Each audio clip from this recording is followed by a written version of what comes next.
Bueno, buenas tardes a todos, muchas gracias por venir. Estamos con el segundo Ateneo del año aquí en Clínica del Sol, en Buenos Aires. En esta oportunidad vamos a hablar de aneurisma de aorta abdominal y el tratamiento endoluminal. Hoy nos acompaña, como siempre, el doctor Máximo Rodríguez, que es el coordinador de nuestro grupo de hemodinamia y de cardiología intervencionista. Y luego de la ponencia del doctor va a presentar el producto, uno de los últimos advenimientos en el tratamiento endoluminal, una prótesis que se llama Nelix, representada en este caso por el laboratorio de Angiocor, y lo va a presentar Florencia Darrol. Así que bueno, cuando termine el doctor, la temática sería que el doctor haga la ponencia, las preguntas y luego Florencia. Gracias por la invitación. Vamos a dividir la charla en dos partes, una parte teórica y posteriormente Juan, que es nuestro fellow, va a presentar un caso para hacerlo un poquito más didáctico. Bueno, con respecto al aneurisma de la aorta abdominal, siempre históricamente la aorta fue muy atrayente para la gente, para los médicos, tal es así que en el siglo V a.C., en la escuela de Cox, se describe la aorta como un vaso nacido del corazón que atraviesa el diafragma. Rufo de Feso, en el siglo I, define que el aneurisma es una dilatación y, bueno, pusieron la palabra aneurisma debido a que significaba del griego dilatar. Wardrop en 1828 realiza como tratamiento de los aneurismas de aorta abdominal una ligadura distal del aneurisma, obviamente con el deceso del paciente, pero ya se empezaron a interesar en el tratamiento de esta patología. Dubos en 1951 realiza la primera extirpación exitosa de un aneurisma con sobrevida del paciente. Y en 1990 Parodi coloca la primera endoprótesis a un paciente vivo en forma exitosa y desde ahí empieza ya la progresión y evolución de la patología aórtica con el tratamiento endovascular. Hoy en día hay 15.000 muertos por año a causa de la ruptura o complicaciones de los aneurismas de aorta. Generalmente tiene más preponderancia en hombres. La ubicación en su mayoría es a nivel infrarrenal. Hay 40.000 reconstrucciones aórticas por año. La edad promedio en el momento del diagnóstico es entre los 59 y 69 años. La presentación clínica habitualmente es asintomática. Los pacientes buscando otra patología, un dolor abdominal, al consultar se le encuentra una masa pulsátil y ahí uno sospecha y le hace el diagnóstico. O si no, cuando se hacen ecografías de rutina de una patología abdominal, se descubre esta patología. Y aquellos sintomáticos habitualmente son pacientes que consultan por dolor, que están inestables y con estudios diagnósticos se confirma el diagnóstico. Los exámenes diagnósticos habitualmente utilizados es la ecografía abdominal, ya que es un estudio no invasivo, sencillo de hacer. Lo utilizamos mucho para aquellas campañas en búsqueda de esta patología. La angiotac gatillado con contraste es el estudio por excelencia, el que más se utiliza, más a la hora de pensar en el tratamiento endovascular, dado que nos da mucha información de las características, de los diámetros y de las posibles complicaciones que uno podría tener a la hora de hacer el tratamiento endovascular. La angioresonancia con gadolinio es una buena alternativa, pero es un procedimiento prolongado. Hay mucha gente que sufre claustrofobia y tiene sus limitantes. Tiene una indicación precisa en pacientes que son alérgicos al yodo. Las indicaciones para el reemplazo endovascular, tenemos indicaciones clínicas, anatómicas y también es importante la elección que prefiere el paciente, ¿no? Con respecto a las clínicas, tenemos el alto riesgo quirúrgico, el abdomen hostil y el cuadro clínico de presentación. El alto riesgo quirúrgico, cuanto más riesgo tienen estos pacientes, el tratamiento endovascular más favorece en comparación a la cirugía convencional. Por ejemplo, aquellos pacientes mayores de 75 años, pacientes con enfermedad pulmonar crónica, con un BEF reducido, menos de 1 litro, enfermedad hepática con hipertensión pulmonar portal, alto riesgo cardiovascular, aquellos que tienen capacidad funcional a menos de 4 meds. Insuficiencia renal crónica, coagulopatías severas, accidentes cerebrovasculares recientes. Todo esto hace que la población de mayor riesgo se beneficie más con el tratamiento endovascular que con la cirugía convencional. Con respecto al abdomen hostil, bueno, varias cirugías abdominales, previas, osteomas, radioterapia. Todo esto hace que uno prefiera el tratamiento por vía endovascular. El cuadro clínico de presentación es muy importante, ya que pacientes con aneurismas rotos presentan shock hipovolémico, dolor abdominal intenso, la distensión abdominal, pacientes con fisuras que están estables hemodinámicamente pero tienen una sintomatología persistente. Todos estos pacientes hacen que uno trate de hacer una intervención rápida y lo menos invasiva posible. Por eso en centros que cuentan con las endoprótesis como banco, bueno, puedan utilizarlas. ¿Cuáles son los predictores independientes a que estos aneurismas se puedan romper? Bueno, los pacientes con EPOC y hipertensión arterial y antecedentes familiares son los predictores independientes que más mostraron en relación con la ruptura de los aneurismas. La progresión se da en la patología aterosclerótica, pacientes tabaquistas, dada la gran actividad colagenasa que presenta el tabaquismo, la hipertensión diastólica, que lo que hace es aumentar la velocidad de progresión de la dilatación aneurismática, y el tratamiento con esteroides. La incidencia de ruptura de una aorta menos de 5 centímetros es alrededor del 1 al 2% anual, con una velocidad de progresión de promedio de 0,2 centímetros al año. Y cuando es mayor a 5 centímetros es alrededor del 20%.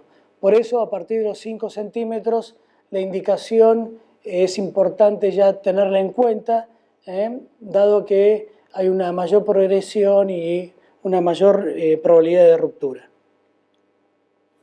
Con las indicaciones anatómicas es muy importante ver las características del aneurisma. Por eso es importante con la tomografía ver las mediciones y ver si tenemos todos los diámetros, que uno esté seguro que cuando va a colocar una endoprótesis no tenga algún tipo de complicación.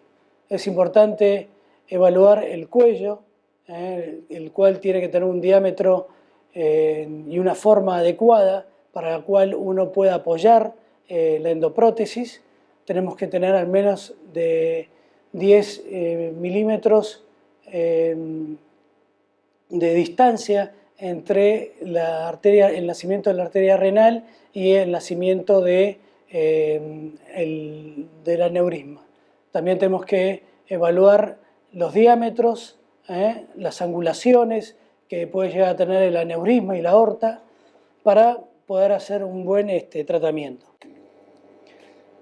Con respecto a la clasificación tenemos 3 tipos. La tipo 1, que es la más favorable para el tratamiento endovascular, en el cual tenemos un cuello proximal y un cuello distal. El aneurisma está en el centro y bueno, el tratamiento endovascular en este caso es bastante favorable. También tenemos el tipo A, en la cual no tenemos cuello distal, pero es un buen caso para el tratamiento endovascular. El tipo B ya incluye agrandamiento de las ilíacas primitivas, y el C llega a esta dilatación de las ilíacas primitivas a las arterias hipogástricas. Y el peor de los casos, en la cual el tratamiento endovascular es bastante dificultoso, bueno, es cuando el aneurisma no tiene un cuello proximal, por lo cual es muy dificultoso la colocación de las endoprótesis. Con respecto al cuello aórtico proximal, lo ideal es tener un diámetro mayor de 17 y menor a 32 milímetros, tener el ángulo alfa y el ángulo beta, o sea, la angulación en la cual va a tener el aneurisma, tiene que ser menos de 60%, siendo lo ideal el 0%, que ahí el aneurisma sería algo recto. La longitud del cuello, como habíamos dicho, 10 milímetros. Cuanto mayor cuello tenemos, más soporte tenemos de la endoprótesis, o sea que en el seguimiento vamos a tener menos complicaciones. También el trombo y la presencia de trombo y calcificación hace que uno tenga mayor complicaciones, por eso lo ideal es tener un menor del 50% del diámetro transverso de su calcificación o la presencia de trombo. La forma cónica, cónica invertida o de reloj de arena hace que el apoyo de la endoprótesis no sea tan buena y eso permitirá a que haya endolic tipo 1. Con el cuello distal, bueno, si tenemos un diámetro menor a 18 milímetros, hay que considerar la colocación de una endoprótesis aorto unilíaca y hacer una combinación con un femorofemoral. Las ilíacas es importante ver las angulaciones, que no sean tan excesivas y que no esté tan elongada. Eso hace que uno durante la colocación podría tener algún tipo de complicación aguda en las arterias. También la severa calcificación, la ilíaca primitiva con diámetros pequeños también son factibles de tener mayor complicaciones. Y obviamente si hay estenosis severas, plantear un tratamiento previo antes de su colocación. Es importante también la elección que tiene el paciente. Uno tiene que presentar bien los riesgos y beneficios que uno tiene con la endovascular o con la cirugía convencional o el tratamiento médico. Y el paciente tiene que estar muy convencido de que se le va a hacer este tipo de procedimiento y los riesgos que puede tener con una u otra intervención. La Sociedad Argentina de Cardiología hizo un consenso para toda la patología aórtica y con respecto a las indicaciones tipo 1A, el aneurisma de aorta abdominal con diámetro superior a 50 milímetros ya es indicación de colocar una endoprótesis o una cirugía a cielo abierto, digamos. El aneurisma de aorta abdominal sintomática, cualquiera sea su diámetro, también tiene una indicación, dado que habla de posibilidad de ruptura del mismo. Hay una indicación 2A en aneurismas de aorta abdominal que sean mayor a 45 y menor a 50. Y una clase 3B en aneurismas de aorta abdominal menores de 4 milímetros. O sea que colocar una endoprótesis o hacer una cirugía a cielo abierto menos de 4 milímetros es más perjudicial que beneficioso. ¿Cómo hacemos una vez que colocamos la endoprótesis y su seguimiento? A los 30 días, bueno, se hace una tomografía, un ecodoppler y una radiografía simple con la finalidad de ver si hay algún tipo de complicación precoz o también para compararlos con estudios a posteriori, dado que anualmente lo que se sugiere es hacer un ecodoppler y una radiografía simple para no irradiar tanto a los pacientes. La tomografía sí la pedimos cuando no hay una correlación entre el eco o la radiografía con respecto a los previos o cuando tenemos una anatomía bastante compleja. Los beneficios que tenemos con los distintos estudios, la presencia de endofuga, la vemos con la ecografía, con la tomografía y se ve muy bien con la resonancia nuclear. El tipo de endofuga la vemos bastante bien con el ultrasonido, con la tomografía y con la resonancia. El tamaño del aneurisma con la ecografía no la vemos parcialmente, pero se ve bien con la tomografía y la resonancia. La integridad del stent, bueno, y la migración la vemos muy bien con las radiografías comparativas y también con la tomografía. Y bueno, la dinámica del flujo, obviamente el ultrasonido, que es un estudio ideal para eso. Bueno, la expectativa de vida a 13 años, es de 13 años, perdón, a los que ve pacientes mayores a 60 años, de 10 años a los que tienen 70 años y 6 años para los que tienen más de 80 años. Acá vemos en esta figura cómo va disminuyendo el diámetro del aneurisma mes a mes, una vez hecho el tratamiento endovascular. Las complicaciones que tenemos en el periprocedimiento es principalmente las endofugas, la tipo 1 y la tipo 3, que eso tenemos que plantear el tratamiento durante la intervención. Esto se da en un porcentaje alto, lo cual uno tiene que buscar técnicas para solucionarlo preferentemente dentro del quirófano. ¿Qué hacemos? Bueno, si vemos que el CAF que se coloca distalmente al cuerpo está bien colocado, bueno, se balonea para expandir bien la endoprótesis e impactar bien el CAF sobre la pared aórtica. De última, bueno, se utiliza un stent de Palmas que lo sostiene y le da más rigidez a la expansión de la endoprótesis. Si vemos que el CAF fue colocado, se bajó y no cubre bien el origen del aneurisma, bueno, se planteará colocar un segundo CAF. Si es tipo 3, o sea que hay endofugas a través de las partes de la endoprótesis, bueno, baloneamos con el balón elastomérico y con eso impactamos entre las partes de la endoprótesis para evitar que haya fugas. Otras complicaciones muy pocas veces vistas y pocas veces publicadas son las trombosis de los injertos o de sus ramas. También tenemos lesiones del acceso arterial, por eso es importante ver el diámetro que vamos a utilizar las endoprótesis. Las primeras endoprótesis tenían un frenchaje muy alto, se usaban 21-22, por lo cual la luz arterial tenía que ser más de 7 milímetros. Hoy en día tenemos French mucho más bajos, por lo cual podemos utilizar o podemos colocar endoprótesis en arterias de 6 milímetros o un poquito más. La embolización es muy infrecuente, pueden provocar infartos renales segmentarios o isquemias intestinales en el delgado, que eso aumentaría la morbimortalidad del procedimiento. Oclusión de las arterias renales, las vemos, en este caso lo que se recomienda es obviamente hacer todas las medidas necesarias para recuperarlas. Esto suele suceder cuando colocamos el CAF muy arriba y ocluimos una o las dos renales.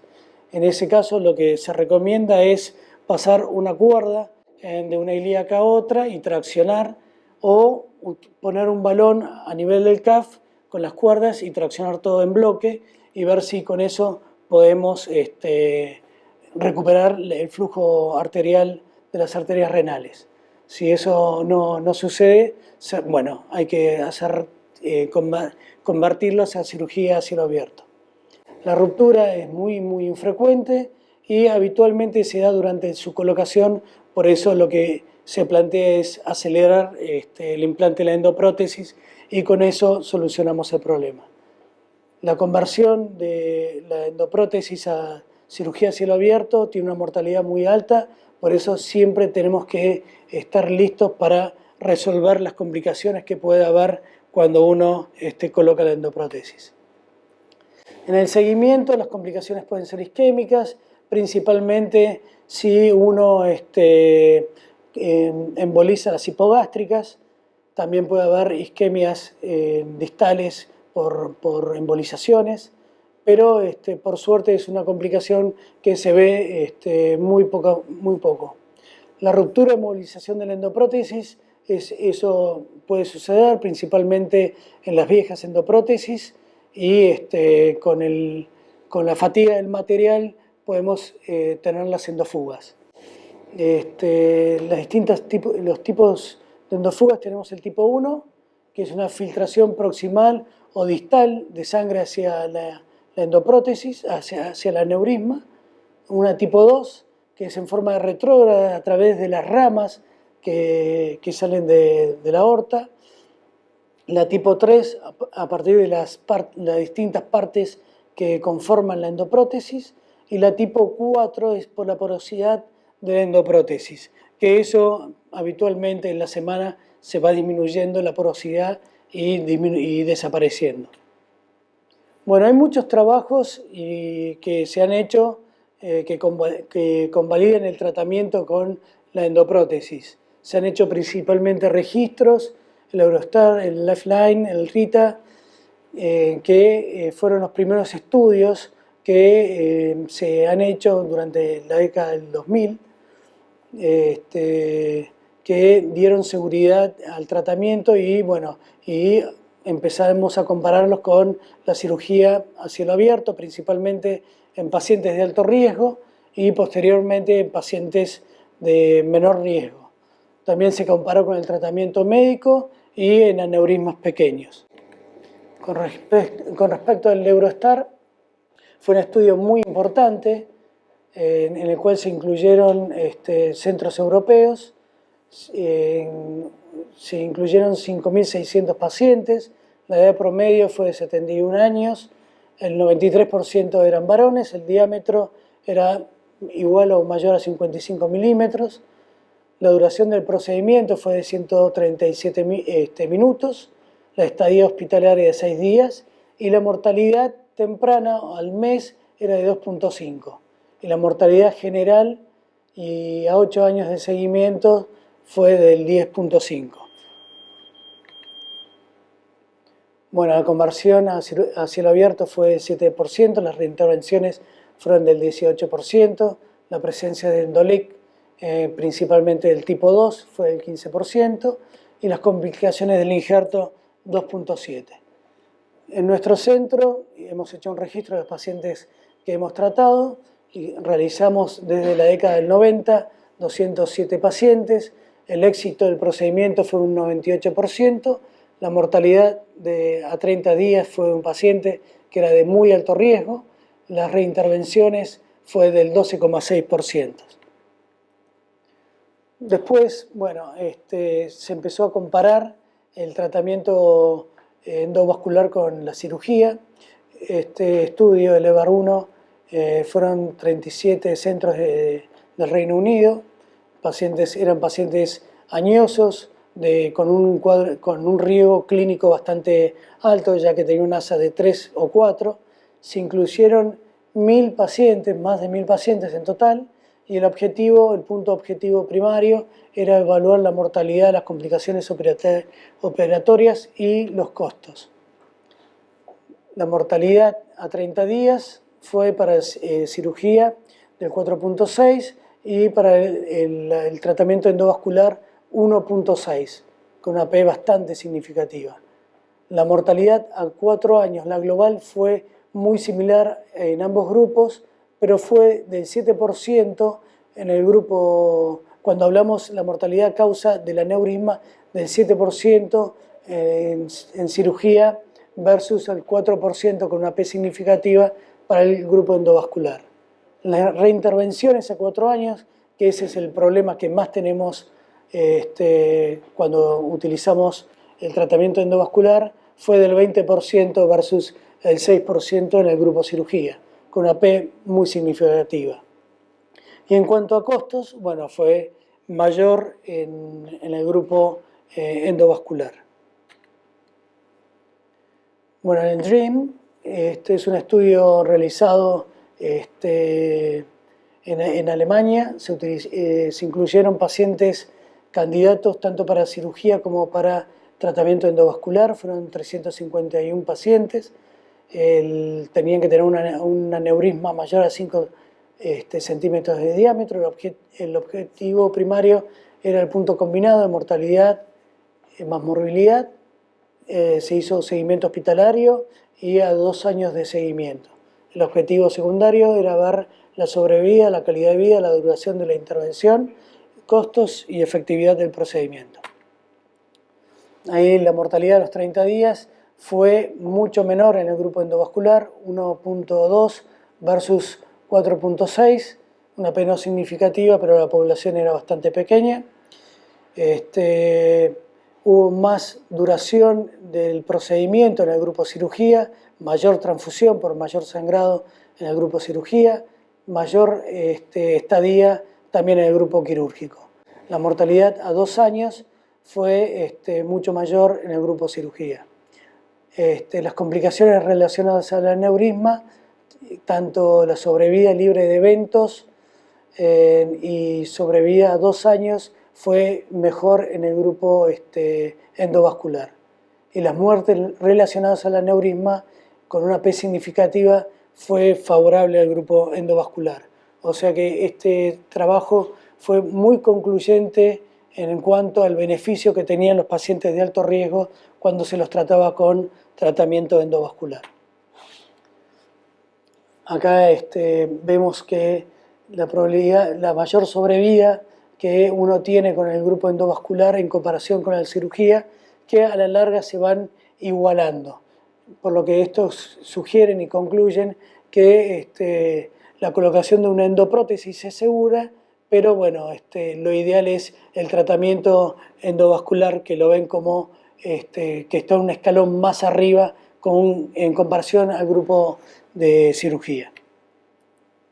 El OVER Trial es un trabajo realizado en Estados Unidos, incluyeron 881 pacientes, 400 en cada grupo, tenían que tener un diámetro mayor de 5 centímetros y las mujeres, bueno, mayor a 4.5 o presencia un crecimiento rápido del aneurisma. Y el punto final era muerte de cualquier causa, complicaciones mayores y la cantidad de días de internación.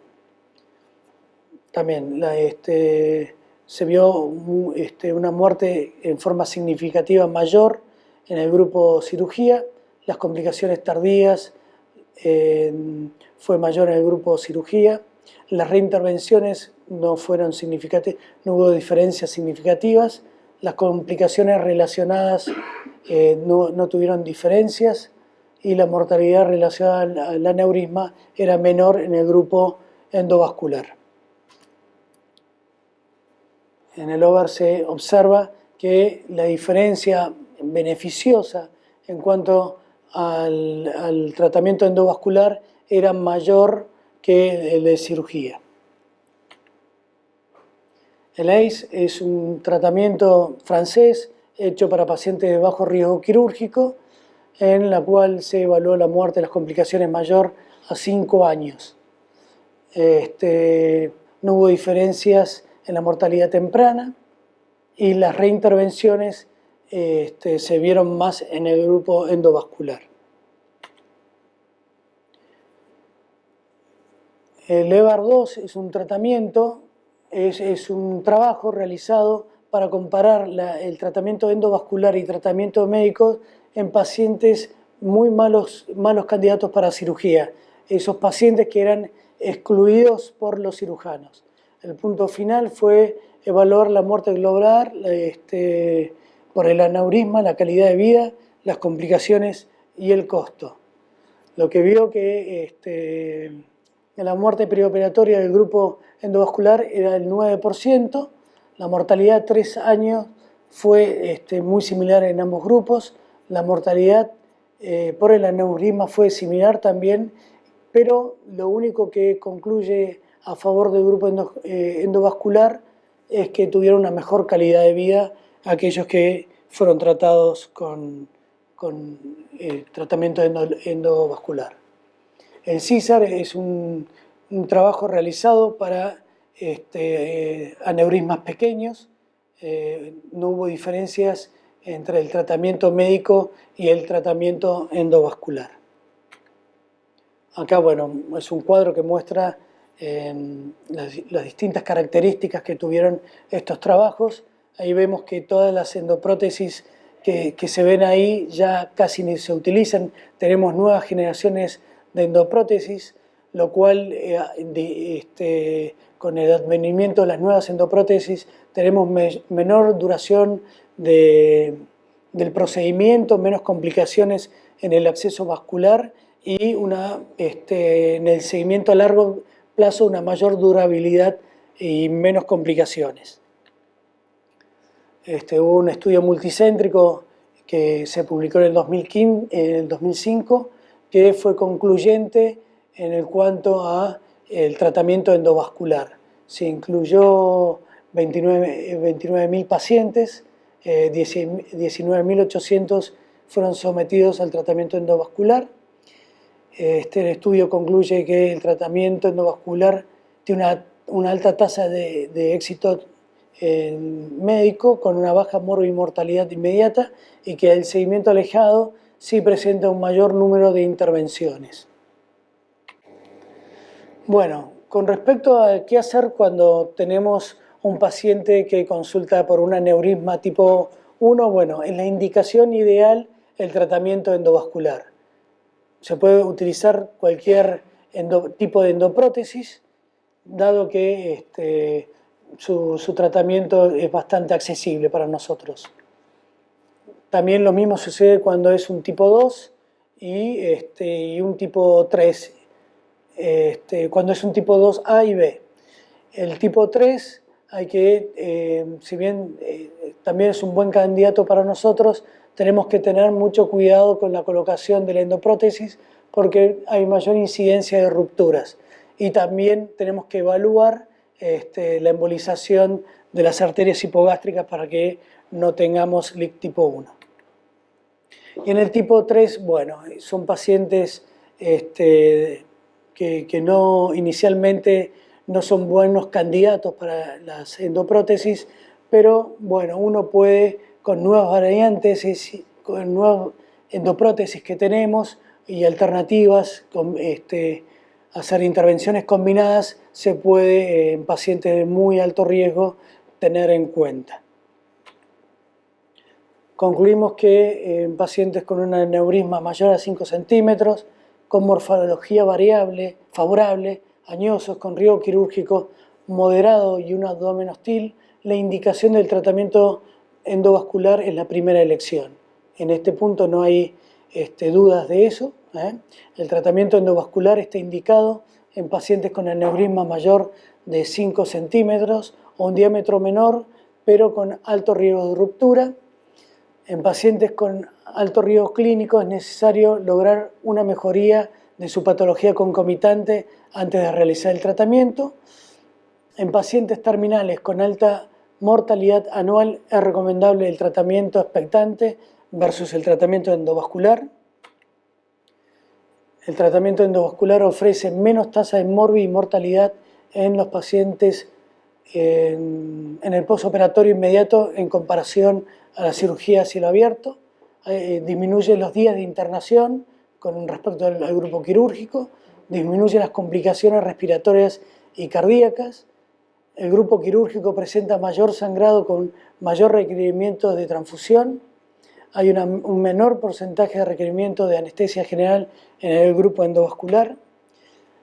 El tratamiento endovascular presenta en el seguimiento alojado mayor necesidad de reintervenciones y la mortalidad alejada de causa global es similar en ambos grupos. Bueno, muchas gracias.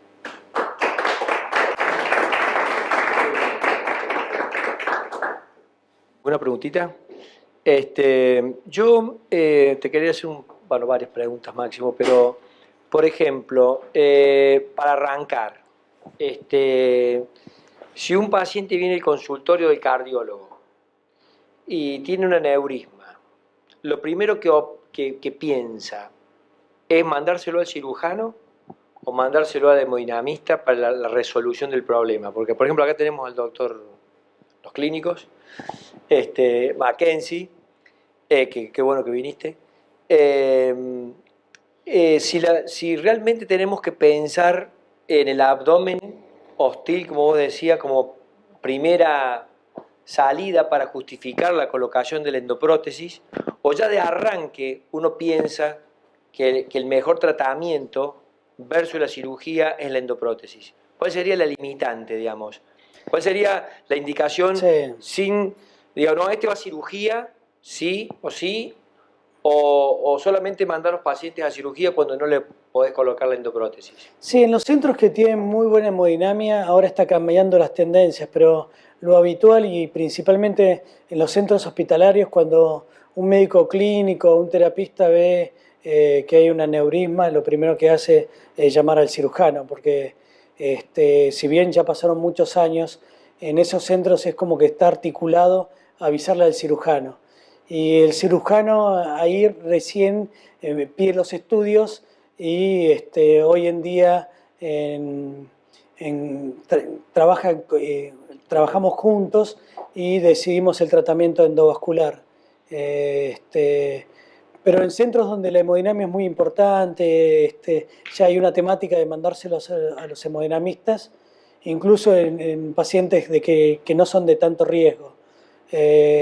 Obviamente los pacientes de mayor riesgo, hasta los cirujanos le colocan la endoprótesis. Hoy ya no se discute mucho que incluso pacientes que son moderados, que tienen un punto solamente de riesgo, ya las tendencias, y tienen una aorta que se le puede colocar una endoprótesis, las tendencias son ya directamente a colocarle la endoprótesis.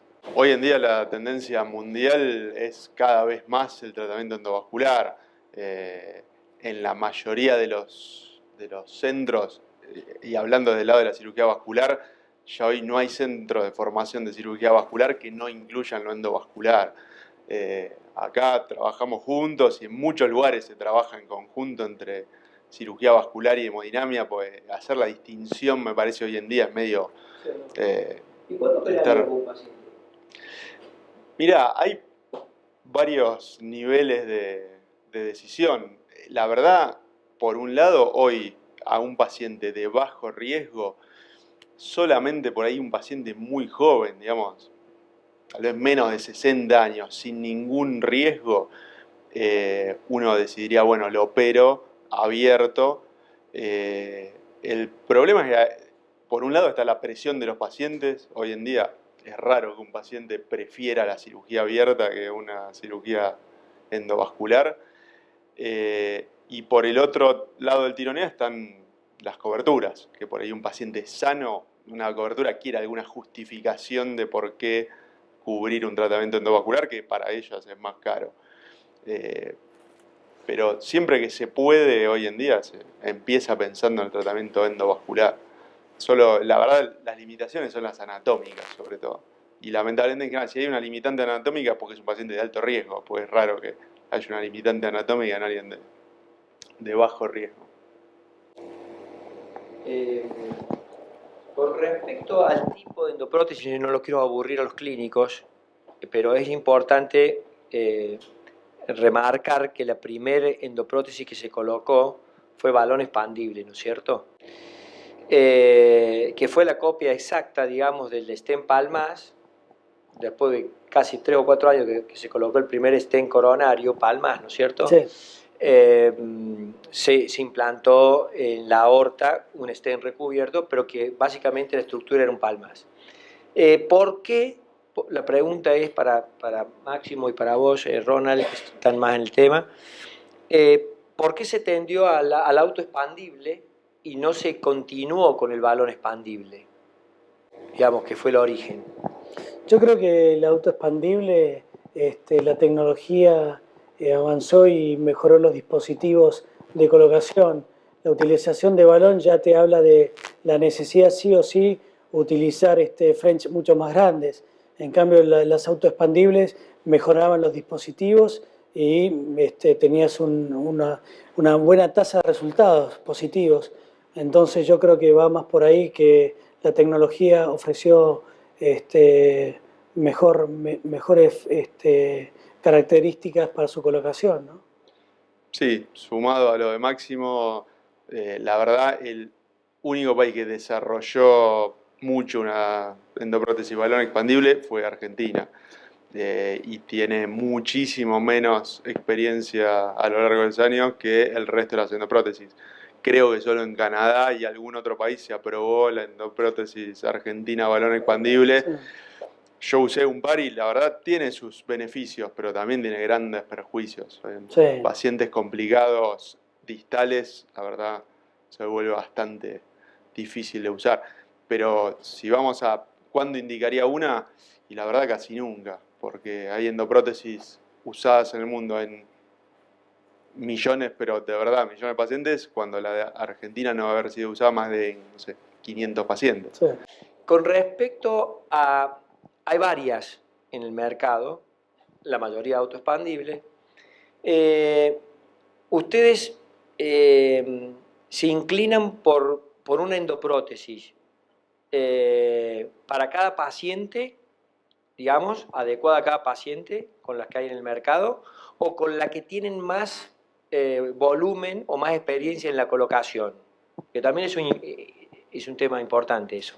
Sí, cuando hablas de las obras sociales también te limitan a colocar un tipo de endoprótesis y muchas veces terminás poniendo una que capaz pensás que no es tan buena para otra. Principalmente cuando tenés una aorta que es muy acostada y te mandan cierta característica, bueno, la colocás porque colocaste varias y por la experiencia que uno va teniendo, más o menos sabe qué trucos hacer o qué forma, cómo colocarlas, pero sí hay diferencias en distintos tipos de endoprótesis, pero la limitante mucho tiene que ver con las obras sociales. Sí. En eso, por un lado, hay indicaciones claras para un lado y para el otro, digamos, hay endoprótesis que son mejores para ilíacas finas, para aorta fina, para úlceras. Hay endoprótesis que claramente fueron quedando en el camino por malos resultados, pero también por otro lado creo que no es bueno saltar a usar la última nueva endoprótesis. Todas las últimas nuevas innovaciones, 2-3 años después, tuvieron que bajar las indicaciones porque tenían problemas en varios sentidos. Por lo que yo creo que es bueno usar la que el cirujano está muy habituado a poner, y me parece que aún en un caso difícil es mejor poner lo que más estás habituado a poner, por más que algún paper diga que la indicación es mejor otra. No, como cardióloga, un paciente, un aneurisma, yo pienso en mandarlo a hacer un tratamiento endovascular. Es raro, creo que en mi generación, si bien que no es que nos... Recién cuando estamos terminando la residencia, arrancó el auge más de la endoprótesis, por lo menos en mi caso, que ya soy bastante grande.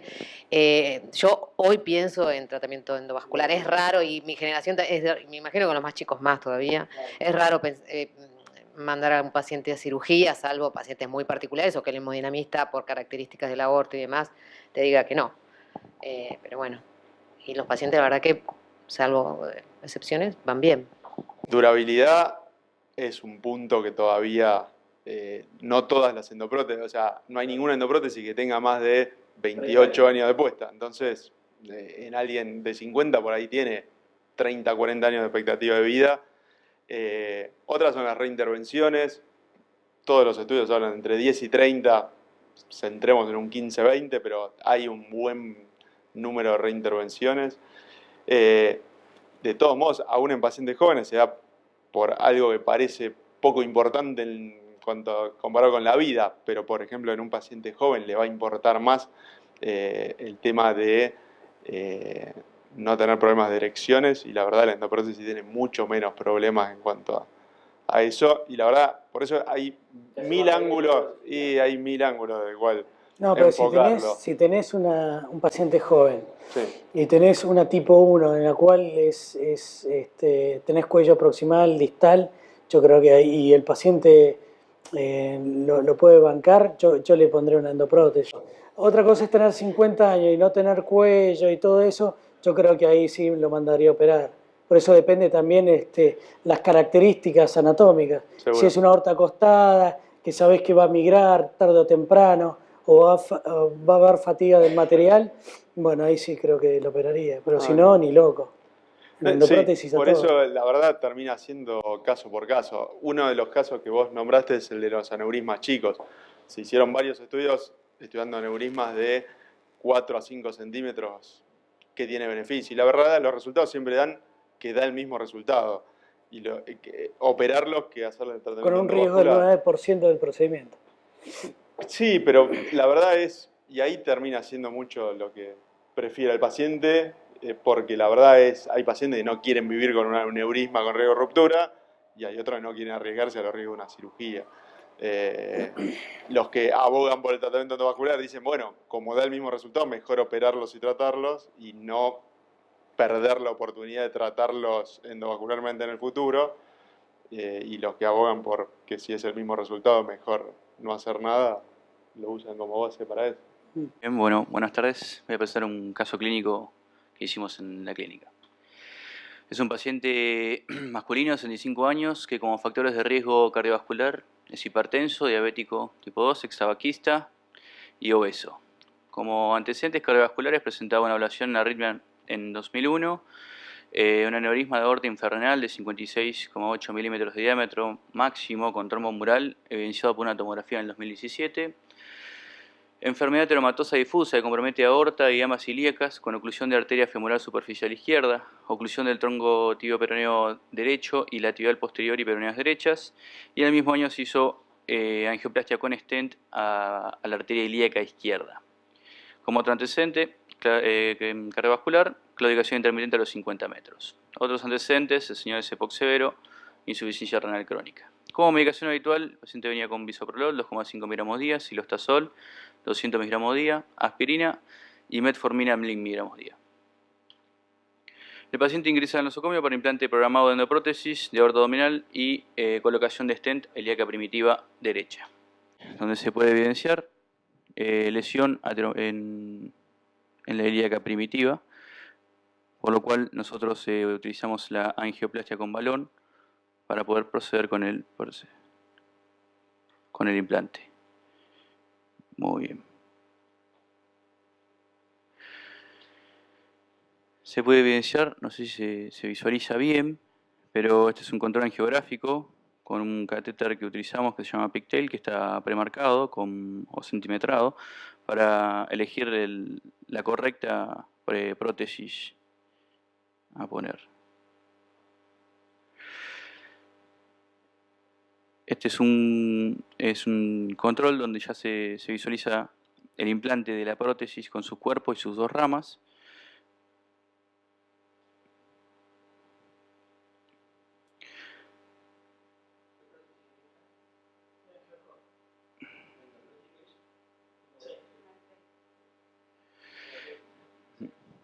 Se realiza el control geográfico de la misma, previa a la colocación del CAF proximal, como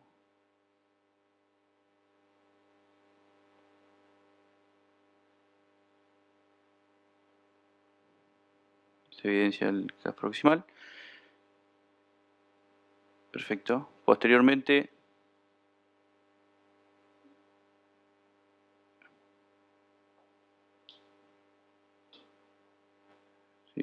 poniendo la misma, se realiza, se balonea con el balón en la unión entre el CAF y el cuerpo, como para solidificar la unión, y se realiza el control angiográfico sin evidencia de fugas. Finalmente,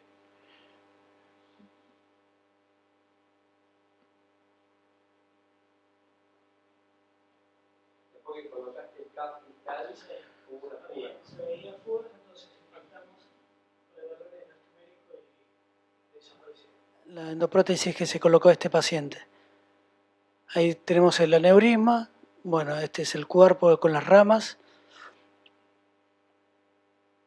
Y así es como queda una vez colocada. Ahora vamos a ver cómo se hace la intervención.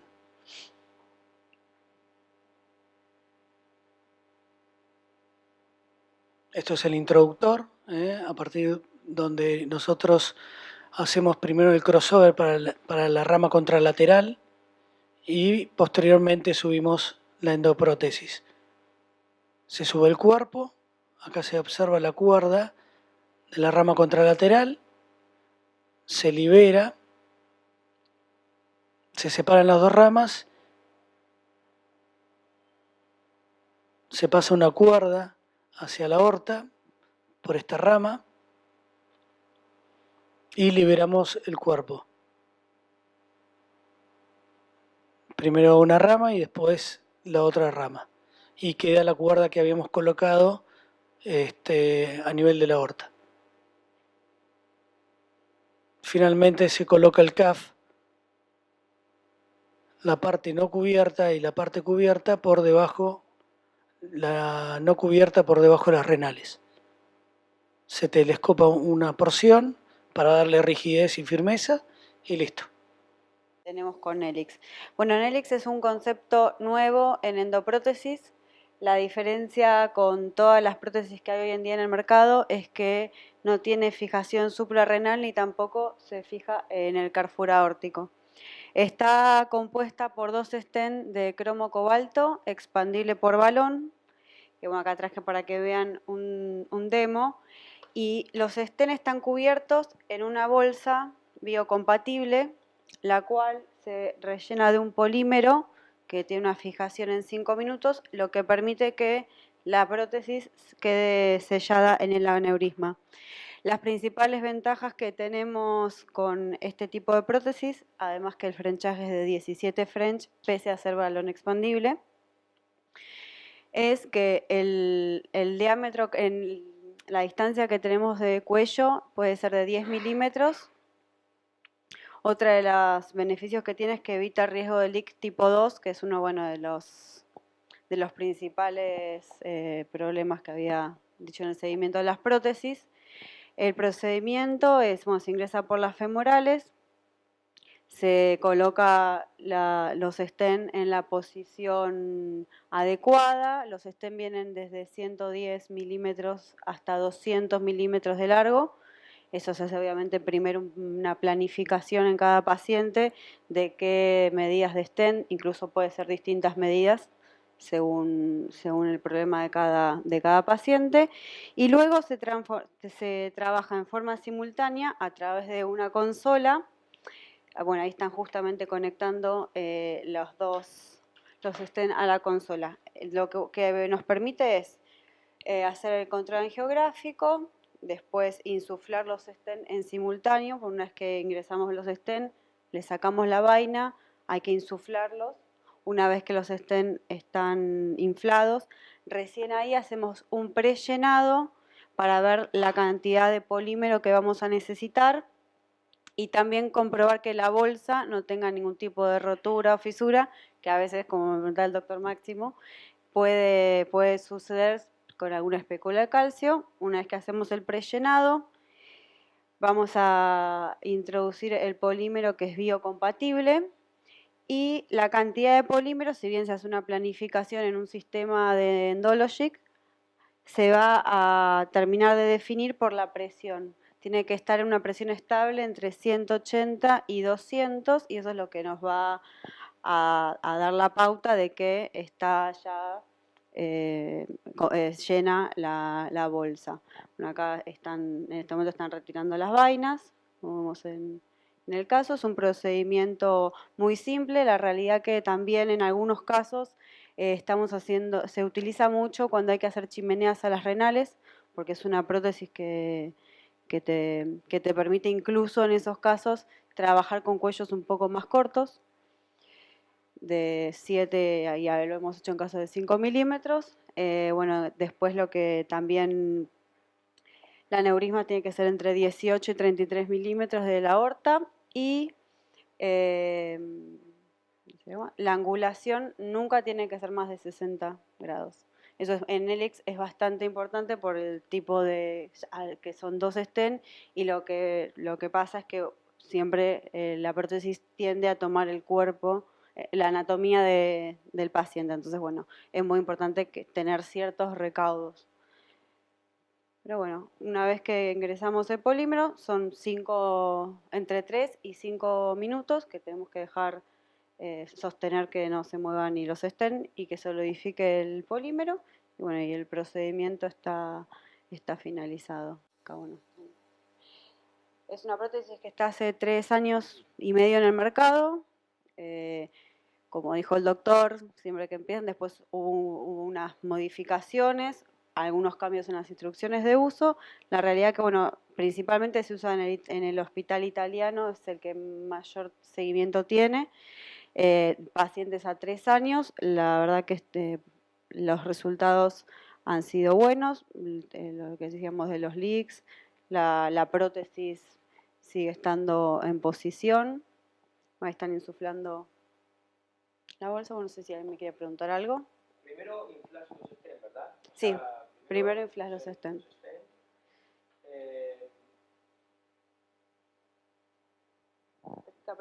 Primero inflas los stents, o sea, primero pones en posición, una vez que inflas los stents, ahí recién llenas con el polímero. La realidad es que es un procedimiento súper rápido, más o menos. Sí. Claro, es lo que lo termina fijando. Claro. Se rellena con el polímero y toma la forma del aneurisma en realidad, y por eso tenés un tiempo entre que vos le ponés el polímero, 3 o 5 minutos, le haces una ortograma, y vos podés chequear si hay endolic o pérdidas, y podés inclusive poner más polímeros si hace falta para que tome la forma del aneurisma y quede excluido finalmente el aneurisma. Entonces, con respecto al límite máximo de polímero, ¿cuándo es que decir relleno la aneurisma y este es el máximo, ¿no? Sí, igual la realidad es que muy rara vez se llega al máximo. Lo máximo que vi, a ver, por poner en un caso real, fueron 250 mililitros. Generalmente un caso estándar, el aneurisma era gigante, en un caso estándar usamos alrededor de 140, 170 mililitros. Otra cosa importante, perdóname que te interrumpa, es la insuflación simultánea de las dos stents, porque entonces es como digamos, no es un kissing balloon, pero parecido, para que ningún stent aplaste a otro, digamos. En aneurismas rotos, en casos de urgencia lo hemos usado, obviamente que como hablábamos también, tiene que ver quién es el prestador, lo hemos hecho en hospitales donde tenemos convenios y órdenes de compra abierta por una cuestión lógica, pero bueno, sacando la burocracia administrativa, se ha usado y se puede usar tranquilamente en una aneurisma rota, en urgencia. Otra pregunta, ¿el seguimiento es similar a la de Marcelo? Sí, se hace el seguimiento a los 30 días.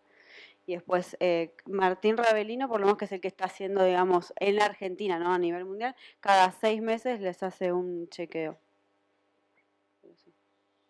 En la urgencia, lo simple se transforma en una herramienta fundamental, porque vos, con 2 punciones, no tenés que hacer crossover, no tenés que enhebrar una parte fija ni poner un CAF distal. En lo que es la urgencia me parece que tiene mucho futuro, porque es 2 punciones, avanzás el stent, inflás simultáneamente los stents y luego el polímero. O sea, si estás acostumbrado, en menos de 30 minutos la colocás. Entonces, eso es un tema que me parece, por supuesto que debe tener sus limitantes y necesitamos follow-up, ¿no es cierto? Lógicamente, como toda prótesis nueva, necesita que el tiempo madure. Adelante. No sé si... Ahí estamos finalizando ya, ¿no? Sí, acá ya el caso está finalizado. Ahí, bueno, acá está el control. ¿El polímero lo colocás con los stents insuflados? Sí, una vez que está el stent insuflado. Ahí está ya. Ahí, bueno, igual con la angio no se ve el polímero, lo que está, bueno, es lo que explica Martín en el video, pero te das cuenta por la presión. No, lo que te pregunta Máximo es que mientras están inflados los stents, el balón de los stents, ahí inyectas el polímero. No solamente colocado el stent, desinflado y colocar el polímero, ¿se entiende? Sí, o sea, sí, con los stents inflados. Al mismo tiempo inflados, sí. se pone el polímero. Exactamente. Claro. Igual son muy rígidos esos stents, ¿no? Sí, son de cromo cobalto. Sí. A ver cómo quedó. Espero que nos hayan traído un casito, que haya mandado Esteban un casito. No, mirá un casito qué lindo. No, queda divino, queda divino. Perfecto, vos fíjate cómo es simple, ¿no? Sí. Es lo que vos decís, es como muy simple, el tema de que también se trabaje a través de una consola y en simultáneo, hace mucho más dinámico. Ah, mirá cómo queda los restos de polímeros son eso, ¿no? Sí. Una consistencia como gelatinosa, ¿no? Sí. Ahí sacan. Todo rápido. Sí, terminó. De hecho, también se hace muchas veces hasta con ProGlade, por el tema que los accesos son pequeños.